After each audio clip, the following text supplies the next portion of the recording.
नमस्कार, मेरा नाम है विवेक शर्मा। आप मुझे देखते हैं CRSF यानी कि cancer research and statistic foundation, वहापो, लंग कनेक्ट और भी बहुत सारे प्लेटफॉर्म से। और मैं बात करता हूं कैंसर की। आज मेरे साथ हैं डॉक्टर नवनीत सिंह, एक बहुत बड़े प्रोफेसर हैं ये पल्मोनरी मेडिसिन के, यानी कि जो लंग की जो दवाइयाँ होती हैं, जो लंग का जो ट्रीटमेंट होता है उसके PGI चंडीगढ़ में बहुत रेपुटेड इंस्टीट्यूट है भारत का। और सर आए हैं आज हमसे एक आज हम सर से एक मुलाकात करेंगे और बात करेंगे, जानेंगे कि भाई लंग कैंसर के बारे में जो है इतनी चर्चाएं हो रही हैं, जिसमें एक बड़ी चर्चा थी आज NGO वर्कशॉप था। सर हमें बताइए कि आपका अनुभव कैसा था, मतलब क्या था इस NGO वर्कशॉप में और क्या बातें करी आपने? एक सेशन मेरे ख्याल से आपने खुद शेयर किया है, क्या था ये? इंट्रोडक्शन देने के लिए, मेरा नाम डॉक्टर नवनीत सिंह है। मैं पल्मोनरी मेडिसिन में प्रोफेसर हूँ PGI MER चंडीगढ़ में, और मैं जो लंग कैंसर क्लिनिक है उसका इंचार्ज हूँ।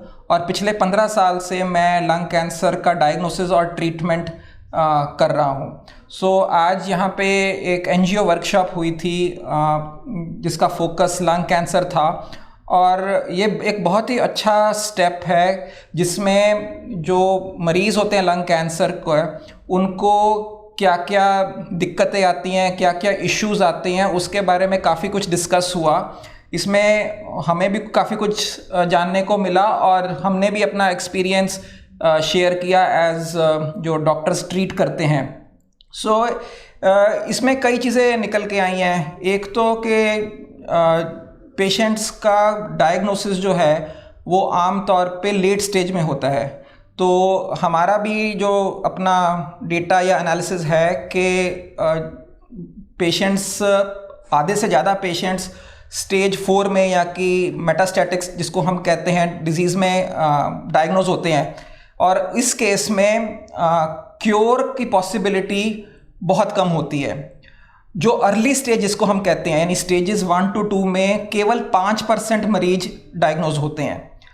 अब इसके आप रीज़न्स देखना चाहो तो काफ़ी रीज़न्स हैं।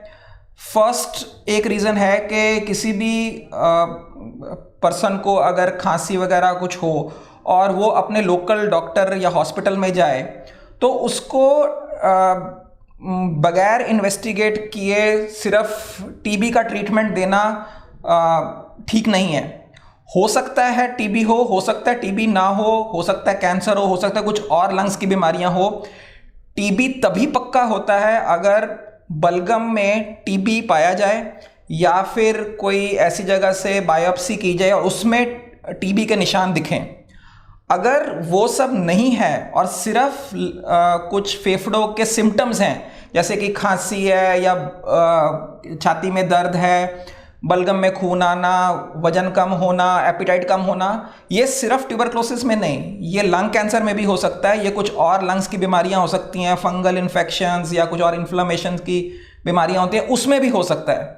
अगर जो डॉक्टर जो देख रहा है या हॉस्पिटल देख रहा है उनको TB का पक्का सबूत ना मिले, तो उस पेशेंट को आगे टेस्ट जरूर करें, चाहे वो CT स्कैन से हो, चाहे वो बायोप्सी से हो, एंड पक्का करें कि वो TB है भी सही कि कुछ और चीज़ है। बिकॉज अगर वो मरीज को 3-4 महीने या 6 महीने TB की दवाई दी जाए और बाद में पता चले कि इससे तो असर हुआ नहीं और तब जाके कहें जी नहीं ये तो कैंसर था, तो उस टाइम तक वो बीमारी बढ़ चुकी होती है।